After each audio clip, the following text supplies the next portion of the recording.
तुम्हाला माहिती आहे का की आपल्या ज्योतिषशास्त्रामध्ये ग्रहांचं किती महत्त्व आहे किंवा आपल्या ग्रहांना कुठल्या कुठल्या गोष्टींचं कारकत्व आहे ज्यामुळे आपल्याला त्यांचे फळ. नमस्कार, मी अश्विनी सुमित रोहणकर.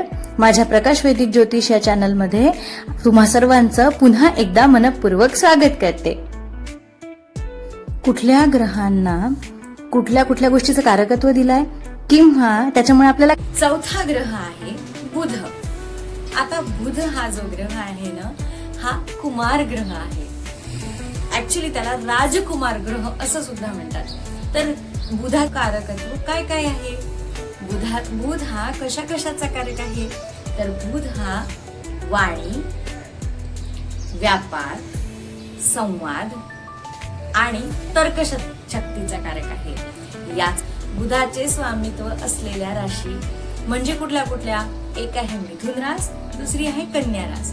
तर ज्या कुठल्या व्यक्तींचा चंद्र राशी मिथुन किंवा कन्या आहे किंवा त्याच्या जन्मलग्न कुंडलीमध्ये बुध हा उच्चेचा आहे किंवा तो त्याच्या मित्र राशीत असेल किंवा त्याची पर्सनॅलिटी हाऊसवर दृष्टी असेल, तर हा व्यक्ती कसा असेल?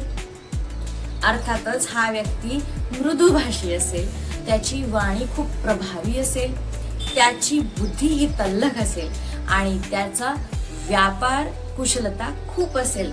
विशेष म्हणजे त्याची तर्कशक्ती इतकी प्रबळ असेल की कॉम्पिटेटिव्ह एक्झाम मध्ये अगदी सहज पूर्ण तारून जातात. पण जर हा बुध कमकुवत आहे, याचाच अर्थ अंशात्मिक दृष्ट्या दुर्बळ आहे किंवा तो त्याच्या शत्रू राशीत आहे किंवा तो दिशाबली नाही आहे, अशा वेळी ही व्यक्ती कशी असेल? अर्थातच याची जी वाणी आहे थोडी अडखळलेली असेल किंवा व्यापारामध्ये सारखे सारखे नुकसान होत असेल किंवा व्यापार कुशलता तेवढी नसेल, संवेदनशीलही नसेल, सौम्यही नसेल आणि त्याची तर्कशक्ती किंवा बुद्धी थोडी कमकुवत पण असू शकते. अशा वेळी बुधाशी संबंधित देवतेचं पूजन करायचं आहे.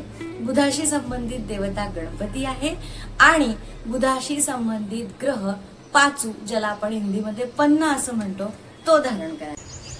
आजची ग्रहांची माहिती तुम्हाला कशी वाटली हे मला कमेंटमध्ये नक्की सांगा.